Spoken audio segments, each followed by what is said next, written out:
हम लोग थे। जब खुदावंद ने मौका दिया है तो कैसे भरा हुआ है इस बात के लिए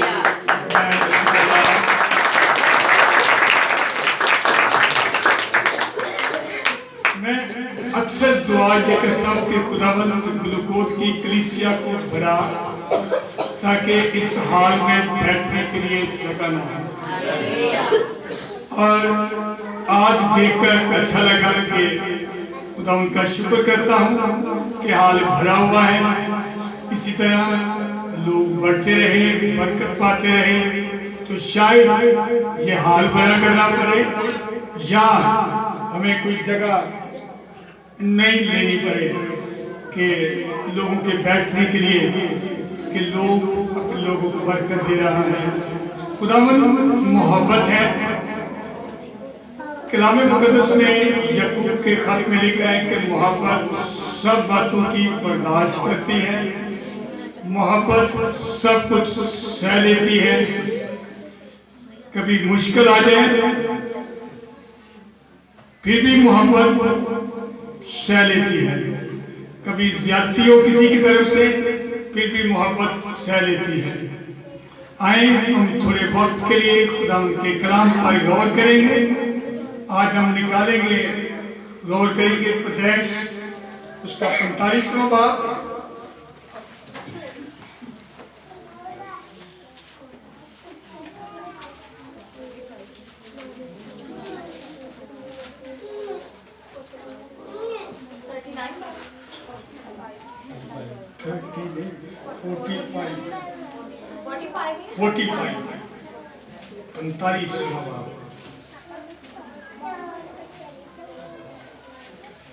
भाई नहीं पढ़ने में रहनुमाई करेंगे इसकी पहली आयत से लेकर 8वीं आयत तक।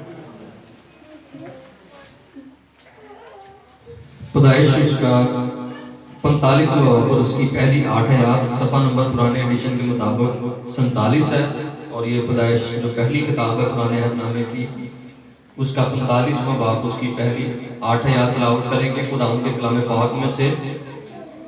तब यूसुफ उनके आगे जो उसके आसपास खड़े थे अपने को जब्त ना कर सका और चिल्लाकर कहा, हर एक आदमी को मेरे पास से बाहर कर दो। चुनाचे जब यूसुफ ने अपने आप को अपने भाइयों पर जाहिर किया, उस वक्त और कोई उसके साथ ना था और वो चिल्ला चिल्ला कर रोने लगा। और मिस्रियों ने सुना और फिरौन के महल में भी आवाज गई। और यूसुफ ने अपने भाइयों से कहा, मैं यूसुफ, क्या मेरा बाप अब तक जीता है? और उसके भाइयों से कुछ जवाब ना दे सके क्योंकि वो उसके सामने घबरा गए। और यूसुफ ने अपने भाइयों से कहा, जरा नजदीक आ जाओ। और वो नजदीक आए। तब उसने कहा कि मैं तुम्हारा भाई यूसुफ हूं, जिसको तुमने बेचकर मिस्र में पहुंचवाया। और इस बात से कि तुमने मुझे बेचकर यहाँ पहुंचवाया, ना तो गमगीन हो और ना अपने अपने दिल में परेशान हो, क्योंकि खुदा ने जानों को बचाने के लिए मुझे तुमसे आगे भेजा। इसलिए कि अब 2 वर्ष से मुल्क में काल है और अभी 5 वर्ष और ऐसे हैं जिनमें ना तो हल चलेगा और ना फसल कटेगी। और खुदा ने मुझको तुम्हारे आगे भेजा ताकि तुम्हारा बकिया जमीन पर सलामत रखे और तुमको बड़ी रिहाई के वसीला से जिंदा रखे। बस तुमने नहीं बल्कि खुदा ने मुझे यहाँ भेजा और उसने मुझे गोया फिरौन का बाप और उसके सारे घर का खुदावंद और सारे मुल्क मिस्र का हाकिम बनाया। आमीन। उनका शुक्र, उसके नाम की सिताइश करते हैं, तारीफ करते हैं। मैंने आपको बताया कि मोहब्बत सब कुछ सह लेती है, सब बातों की बर्दाश्त करती है। मोहब्बत झुंझलाती नहीं, मोहब्बत को ज़वाल नहीं, मोहब्बत कायम रहती है, मोहब्बत बढ़ती रहती है। जब उसके भाइयों ने देखा होगा, सुना होगा कि ये यूसुफ है, ये हाकिम है, ना जाने हमारे साथ ये क्या करेगा, हमें सजा देगा, हमसे कैसे बोलेगा, यूसुफ के अंदर इतनी मोहब्बत थी, जब उसने अपने भाइयों को दूसरी दफा देखा, अमाल की किताब में हम देखते हैं, उसने जाहिर किया, तो यूसुफ बर्दाश्त नहीं कर सका, भाइयों की मोहब्बत को बर्दाश्त नहीं कर सका। उसने चिल्लाकर कहा कि हर एक आदमी को मेरे पास से बाहर कर दो। जब उसने अपने भाइयों पर अपने आप को जाहिर किया और कोई उसके सामने ना था, चिल्ला कर रोया। जब चिल्लाकर रोते हैं तो कितनी आवाज होती है भाई, इतनी आवाज कि फराउन के महल में आवाज पहुंच गई कि कोई रो रहा है। यूसुफ के अंदर क्या था? मोहब्बत थी भाइयों की, इतनी मोहब्बत थी कि इतने अरसे के बाद जब वो अपने भाइयों से मिलता है तो उसने कहा मैं तुम्हारा भाई यूसुफ हूं। उसने सबसे पहले ये पूछा कि मेरा बाप अब तक जीता है या मेरे गम से रो रो कर खुदा के पास पहुंच चुका है। मेरे अजीजों, अगर किसी शख्स के साथ इतना जुल्म किया जाए, उसको बेचा जाए, तो जब वो शख्स उसको मिले तो हमारा रवैया क्या होगा? हम क्या करेंगे? यूसुफ बदला लेने वाला नहीं। यूसुफ से नजर यह आता है कि यीशु मसीह की तमसील है। जैसे यीशु मसीह हमसे प्यार करता है, पहले कलमे में हम देखते हैं कि यीशु मसीह ने कहा ऐ बाप इनको माफ कर, क्योंकि ये नहीं जानते क्या करते हैं। तो यूसुफ ने ऐसी बात नहीं की। यूसुफ ने कुएं में जब उन्होंने डाला और कुएं से बाहर निकाला, उसने रवैया देखा और उसने उसी वक्त उनको माफ कर दिया था कि ये मेरे भाई हैं। अगर वो चाहता तो वो इस्माइली जो काफिला था उनको बता सकता था, लेकिन वो खामोश रहा। उसने खामोशी के साथ उन्होंने उसको बेच दिया और वो मिस्र चला गया। यूसुफ कुएं में चला जाए, यूसुफ पोतीफार के घर में चला जाए, यूसुफ जेल में चला जाए, खुदा यूसुफ के साथ था। खुदा ने यूसुफ को कभी अकेला नहीं छोड़ा। पोतीफार के घर में ज्यादती बर्दाश्त की, उस वक्त भी खुदा यूसुफ के साथ था। यूसुफ जेल में जाता है, वहां भी खुदा उसके साथ था। यूसुफ जहां भी जाता है उसको इज्जत मिलती है। यूसुफ का मतलब है फलदार पौधा। यूसुफ जब पहली दफा पोतीफार के घर में पहुंचा तो पोतीफार ने सब कुछ यूसुफ के हाथ में कर दिया। पोतीफार को ये इल्म नहीं था कि मेरी दौलत कितनी है, मेरे नौकर चाकर कितने हैं। अफराद के साथ उसके साथ अनाज आता है, अफराद के साथ खुदा उसको बरकत देता है, क्योंकि यूसुफ उसके घर था।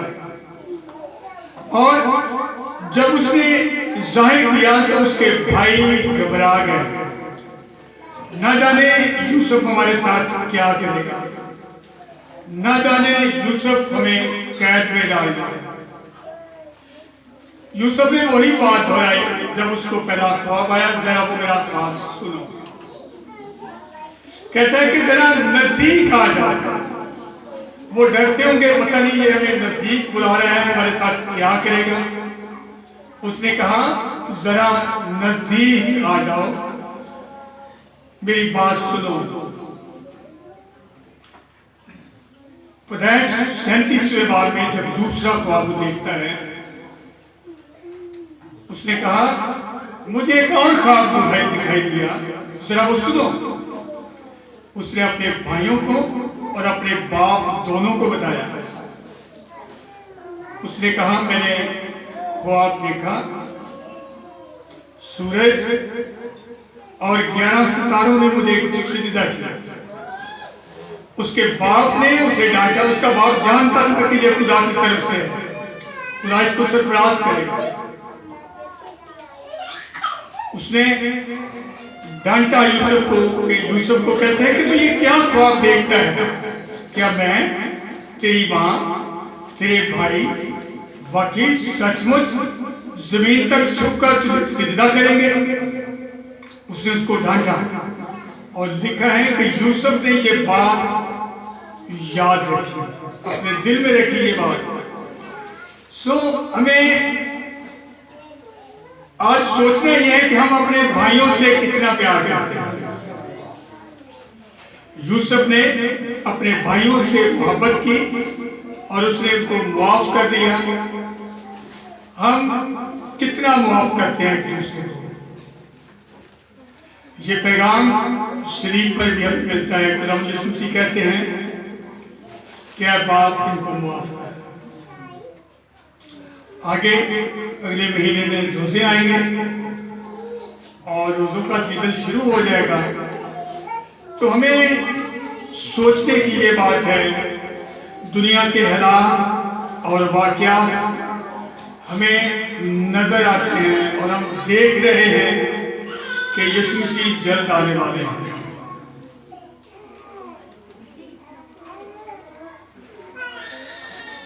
तकरीबन मेरे ख्याल 6 माह हो गया भाई, नहीं कितने हो गए? 6 माह ये कोरोना चलते हुए ज्यादा हो गया। मार्च तकरीबन साल होने वाला, कोरोना खत्म नहीं हो रहा। मैं आज सुबह कह रहा था कि शोभा गार्डन में भी एक कस्टमर है, मैं उनके घर में जाता हूँ तो वहाँ पता चलता है कि कोरोना है। जब उनके घर में एंटर होता हूँ वो कहते हैं जूता बाहर था तो मास्क लगाओ, हम आप पे स्प्रे करते हैं फिर अंदर आना है। वो क्रिश्चियन ही है। कोरोना ने पूरी दुनिया को हिला के रख दिया। अमेरिका, यूरोप, जो लोग कहते हैं कि उनके पास टाइम नहीं है, वो बैठते नहीं है। कोरोना ऐसा कोरोना है कि उनको कमरों में बिठा दिया अमेरिका में।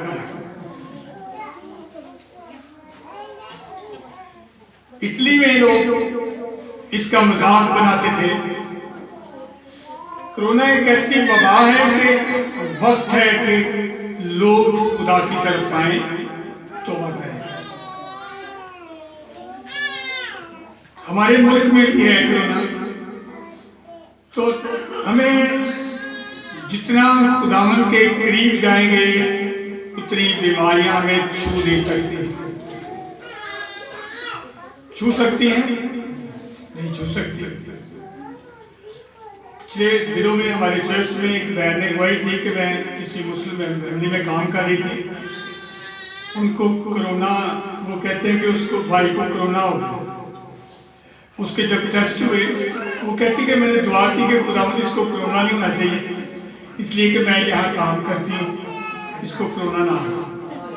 तो जब उसके टेस्ट हुए, टेस्ट नॉर्मल आए, उन्होंने उसको बताया कि उसको कोरोना नहीं है। वो कहते हैं कि मैंने वहाँ उनके खड़े खड़े मैंने कहा हालेलुया खुदावंद तेरा शुक्र। तो वो लोग कहते हैं कि हालेलुया का क्या मतलब है, ये क्या तुमने बोला है? तो वो कहते हैं कि मैंने उनको बताया कि इसका मतलब है कि खुदा की तारीफ, कि मैंने दुआ की कि खुदावंद इस भाई को कोरोना नहीं होना चाहिए, तो खुदावंद ने मेरी दुआ को सुना और कोरोना नहीं है। ये बात है कि हमें हालात और वाक़यात ये नजर आते हैं कि खुदावंद यीशु मसीह जल्द आने वाले हैं।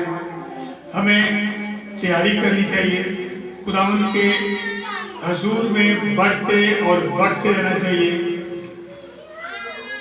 यूसुफ एक बहुत ही ईमानदार और जानदार शख्स है। वो मैं पढ़ रहा था कि जब उसको जेल में डाला गया तो जेल के जो सरदार था, सूबेदार था, उसने वहां पर भी उसको इतनी इज्जत बख्शी कि वो वहां पर भी मुख्तार हुआ और बड़ी इज्जत के साथ वहां पर उसने वक्त गुजारा। और जब वहां पर भी लोगों को वो कलाम सुनाता है। यूसुफ एक खूबसूरत जिंदगी है। जवानों के लिए यूसुफ एक मशरे राह शख्सियत है। यूसुफ गुनाह से भागा क्योंकि खुदावंद यूसुफ के साथ था। जब खुदावंद हमारे साथ होता है फिर हम गुनाह नहीं करते, गुनाह से भागते हैं। ज़बूर 5 में हमने लिखा है, पढ़ा है, कितना खूबसूरत है। यूसुफ सादिक था, खुदावंद से डरने वाला था। एक बार दोबारा पढ़ना उस सवाल ज़बूर 5 बार की 12वीं 11वीं बार में।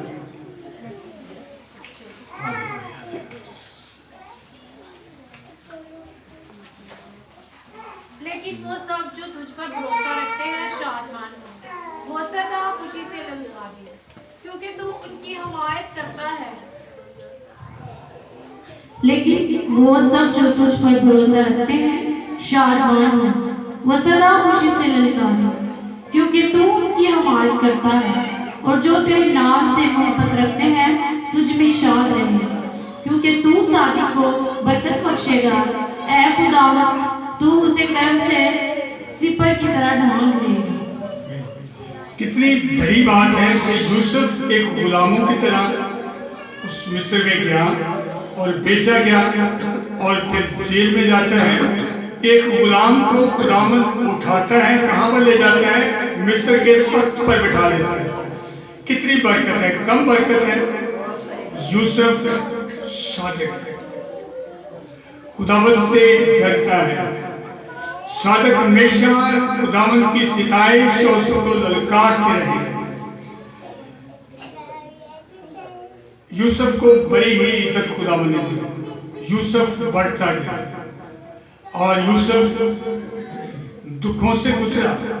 बहुत दुख उठाए यूसुफ ने। कम दुख थे, बाप के घर से निकाला गया, बेचा गया, आगे फिर बेचा गया। पोतीफार के घर में गुलामों की तरह रहा, फिर वहां से जेल में चला गया और वहां से निकला तो क्या बना? मिस्र का हाकिम बना। खुदावंद ने उसको कितना सरफराज किया। खुदावंद हमें सरफराज करता है जब हम खुदावंद के साथ होते हैं। खुदावंद हमारे लिए राहों को खोलता है। खुदावंद हमें बुलंदियों पर ले जाता है। मैं कभी कभी सोचता हूँ कि लोग कहते हैं कि पादरियों के पास पैसे बहुत हैं। क्यों पैसे होते हैं?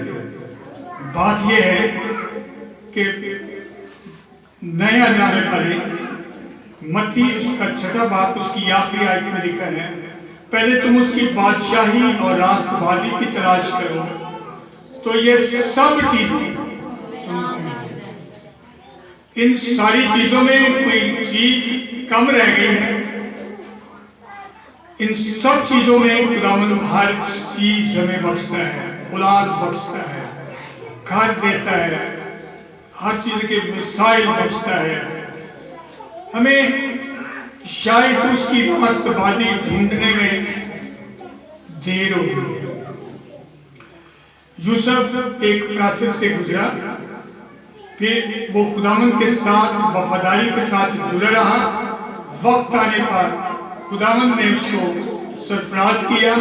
पतरस के खत में लिखा है कि तू खुदावंद अपने खुदा के कभी हाथ के नीचे रहे, वक्त पर वो तुझे सरफराज करेगा। वक्त है खुदावंद का सरफराजी करेगा। मूसा हम देखते हैं कितना बड़ा लीडर बना है कौम बनी इस्राएल को निकालने का। फिरौन के घर में पला, फिरौन के घर में बड़ा हुआ, फिर वहां से निकाला गया। 40 साल बियाबान में भेड़ बकरियां चराता रहा। तो क्या बना? कौम बनी इस्राएल का हाकिम बना। उनको निकाला फिरौन की गुलामी से। खुदावंद इज्जत बख्शता है। दाऊद भेड़ बकरियां चराने वाला शख्स था, इस्राएल का बादशाह बना। दाऊद खुदावंद की प्रस्तश करने वाला शख्स था। दाऊद में एक खूबी थी, जब वो खुदावंद की प्रस्तश करते करते खुदावंद में इतना खो जाता कि खुदावंद आसमान से उतरता और दाऊद के साथ बातें करना शुरू कर देता। जब दाऊद के साथ खुदावंद बातें करता और वो लिखता। जब हम प्रस्तश करते हैं रूह और सच्चाई से, तो खुदावंद का काख हमें घेर लेता है। दाऊद ने कहा, खुदावंद तू इस्राएल की हमदो सना पर तख्त नशीं होता है।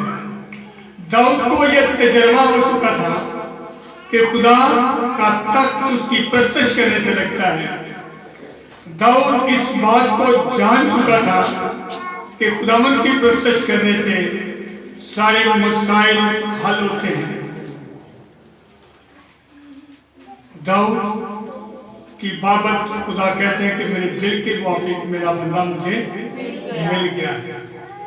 तो जब हम खुदावंद के दिल के मुताबिक प्रस्तश करते हैं तो खुदावंद हमें रहता है, खुदावंद हमें बरकत देता है। खुदावंद की निगाह साधकों पर रहती है, खुदावंद की निगाह साधकों पर लगी रहती है। खुदावंद हमें रोज रोज हमारे लिए राहों को खोलता है, हमें बढ़ने का फजल बख्शता है। सबूर 8 में पढ़े तो दाऊद कहते हैं कि इंसान क्या है कि तू उसको याद करे, और आदम जात क्या है कि तू उसकी खबर ले। ये खुदावंद का फजल और उसका रहम है कि वो हमें संभाल दिए रखता है, वो हमारी हिफाजत करता है, वो हमें दुखों में नहीं जाने देता। जब कभी हम दुखों में जाएं तो खुदावंद हमारे साथ होता है। दुनियादार लोगों का दुख, ईमानदारों का दुख फर्क है। दुनियादार जो है उनके पीछे दुआएं नहीं होती, कोई साधक बीमार हो जाए उसके पीछे दुआएं होती हैं। खुदावंद उन्हें उठा खड़ा करता है। आज सुबह मैं बता रहा था बहन को कि मरियम को जिसने देखा है जब वो बीमार थी, तो जब आज उसकी बेटी को कोई देखता है तो मरियम को देखता तो कोई यकीन नहीं करता कि ये उसकी बेटी है। ऐसी है जो कोई एक दफा मरियम को देख के आ जाता हॉस्पिटल, वो कहते थे कि बस टेलीफोन आने वाला है कि मरियम खुदा के पास पहुंच। लेकिन दुआओं का इतना जोर था कि खुदावंद ने बचाया, और मेरा पूरा ईमान था कि मरीज को कुछ नहीं होने वाला, तकलीफ जरूर है थोड़े वक्त के लिए। मरियम इस तकलीफ से गुजरेगी और खुदावंद इसे उठा कर करेगा। तो वाकई खुदावंद ने ऐसा ही किया। मेरे बच्चे भाई के बेटे जब मरियम को हम हॉस्पिटल से लाए तो उन्होंने, हम थोड़ा आगे घर में रहते थे, थोड़ा घर पीछे है, तो वो एक मेरा भतीजा है, बहुत तेज राज है, सरफराज उसका नाम है। वो कहता मरियम कैसे लेके जाना, वो ना फूल लेके आया हुआ। वहां तक जाते जाते उन्होंने उसके ऊपर से फूल फेंके कि मरियम आज घर आई है, हम तो उनका शुक्र करते हैं। मतलब कि मरियम की बेटी जो है वो मरियम से भी खूबसूरत है। हम जब खुदावंद पर भरोसा रखते हैं, खुदावंद हमें मुश्किलात से निकाल लेता है और खुदावंद हमारी मदद करता है। तो जब दाऊद छोटा था, जाति जूलियत के सामने गया, किसी को याद है जाति जूलियत ने क्या कहा उसको? आज तेरा गोश्त मैं हवा के परिंदों को खिलाऊंगा, आज वो खाएंगे। सो दाऊद ने कहा मैं रब्बुल फाज के नाम से तेरे सामने आता हूं। जब रब्बुल फाज हमारे साथ हो, हमें किसी चीज की कमी नहीं। दाऊद ने फतह पाई। यूसुफ बेशक मुश्किलात से गुजरा, बेशक मुसीबत से गुजरा, दुख से गुजरा, लेकिन यूसुफ क्या हुआ? फतहमंद हुआ और एक वक्त आया कि मिस्र का हाकिम बन गया। और ना सिर्फ मिस्र का हाकिम, ना सिर्फ मिस्र को खाना मिलता था, बल्कि उसके गिरदोनवा के जितने ममालिक थे वो सारे मिस्र से जाकर अनाज खरीदते और अपना पेट भरते। 7 बरस कहत रहा, साइडों के ममालिक जितने भी थे वहां मिस्र से अनाज लेकर जाते और वो अपना गुजर बसर करते थे। खुदावंद यीशु मसीह ने हमें गुनाहों से निजात दी। यूसुफ ने उस वक्त लोगों को काल के जमाना में अनाज दिया और लोग जिंदा रहे। कितनी खूबसूरत बात है कि वो कहते हैं कि तुमने मुझे नहीं यहाँ पहुंचाया, मुझे खुदावंद ने तुमसे आगे भेजा ताकि तुम्हारा बकिया जमीन पर सलामत रहे। और ना तो इस बात से गमगीन हो, तो ना अपने दिलों में कोई ऐसी बात सोचो कि हमने गलत किया, बल्कि ये खुदावंद की तरफ से हुआ। उसने ये नहीं कहा उनको कि तुमने ये किया, उसने कहा कि नहीं, तुमने नहीं किया, ये खुदावंद की मर्जी थी। और खुदावंद ने जानों को बचाने के लिए मुझे तुमसे आगे भेजा ताकि तुम बड़ी रिहाई के साथ जिंदा रह सको।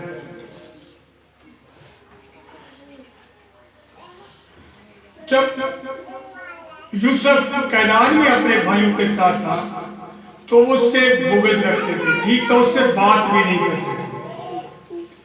तो फिर आगे जाके दिखा कि वो उससे हसद करने लगे। हसद एक ऐसी बीमारी है, एक ऐसा मर्ज है कि जो इंसान को अंदर ही अंदर से खा जाता है। किसी लकड़ी को दीमक लगी हो, कभी आपने देखा है? दीमक जब लकड़ी को खाती है तो ऊपर से लकड़ी बड़ी खूबसूरत होती है, उसको हाथ लगाए तो वो खोखली होती है। हसद एक ऐसा मर्ज है कि वो अंदर ही अंदर इंसान को खा जाता है। तो जिसके लिए हम हसद करते हैं वो बुलंद होता जाता है, खुदावंद उसको बढ़ाता जाता है। उसके भाई यूसुफ से हसद करते थे कि क्या ये हम पर सल्तनत करेगा, इसका तसल्लुत हम पर होगा, हम इसके मोहताज होंगे। लेकिन वो यूसुफ के साथ हसद करते और यूसुफ खुदा के और करीब होता जाता, और करीब होता जाता। एक वक्त आया कि उनको भाइयों को उसके आगे झुकना पड़ा। पहली दफा जब वो अनाज लेने गए होंगे उन्होंने यूसुफ को सिजदा किया होगा। जब दूसरी दफा यूसुफ ने उन पर अपने आप को जाहिर किया तो उनको पता चला कि ये हमारा भाई यूसुफ है। हमें जब खुदावंद के साथ जुड़े रहते हैं, मुश्किल में, खुशी में, मुस्कुराहट में, बीमारी में, तंदुरुस्ती में, जब खुदावंद के साथ जुड़े रहते हैं तो फिर वो वक्त आता है कि खुदावंद हमें बुलंदियों पर ले जाता है। मैं एक दिन एक वाइफ सुन रहा था इंडिया से, वो खतून कहती है कि मैं कभी चर्च नहीं गई, पढ़ी लिखी, इंजीनियर, यूनिवर्सिटी तक पढ़ी। कहती है कि मैं अपने माँ बाप को देख रही थी कि वो चर्च जाने के लिए तैयार हो रहे हैं, ईस्टर का दिन है, तो मैं लेटी हूं तो मैं ऐसा हुआ कि मैं अस्पताल में चली गई, मेरी सांस नहीं आ रही। वो कहती कि मैं जिंदगी में पहली दफा ईस्टर वाले दिन चर्च गई, पढ़ी लिखी, इंजीनियर। कहती जब अगली क्लास में मैं जाती, कहती कि अपने टीचर को जाके मिलती कि मुझसे कोई सवाल नहीं करना, कि मैं क्लास में बोल नहीं सकती। मेरे से जो मर्जी काम करवा लो, मेरे से झाड़ू लगवा लो, मेरे से कॉलेज में पोछा लगवा लो, ये मैं करने के लिए तैयार हूँ, लेकिन क्लास में बोलने के लिए मुझे ना करना। इतनी सादा और सिंपल लाइफ वो थी। वो कहती कि सारे लोग, प्रोफेसर, नौजवान लड़के लड़कियां मुझे आप ही कहकर पढ़ाते थे। प्रोफेसर भी मुझे पढ़ाते थे वो भी आप ही कहते थे। इतनी लाइफ की इज्जत थी। तो आज वो औरत इतनी बड़ी खात्मा है कि हजारों लोगों को कलाम सुनाती है। कहती है कि ये कैसे हुआ? ये खुदावंद ने मेरी जुबान को खोला। जब हम खुदावंद के साथ चलते हैं तो खुदावंद हमें फतह बख्शता है। इंडिया में वो खादम है ना, हिंदू रोला, जलंधर में उनका चर्च है, उसकी बीवी। तो वो कहती है कि मुझे पता ही नहीं था कि खुदावंद मुझे यहाँ तक ले आएगा। उसने बताया कि जब हम खुदावंद के पास आए तो गांव में वो रहते थे कि हमारे पास किराया नहीं होता था कि हम चर्च में जाएं अपनी इबादत के लिए। हम लोगों से पैसे मांग कर, इधर से पैसे मांग लेने को चर्च जरूर जाना, चर्च हम नहीं मिस करते थे। खुदावंद ने इतनी बरकत बख्शी, इतनी बरकत दी कि आज देखिए वो कितनी बड़ी उसकी मिनिस्ट्री है।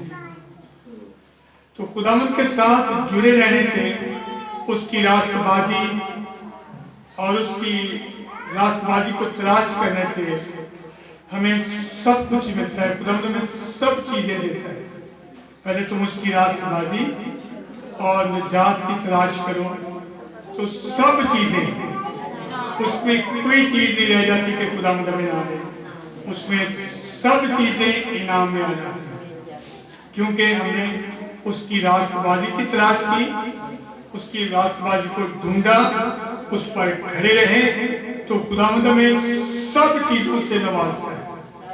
कोई भी चीज खुदावंद हमसे बात नहीं करता, बशर्ते कि हम खुदावंद के साथ जुड़े रहें और उसके साथ चलते रहें। खुदावंद अपने काम पर बरकत बख्शे।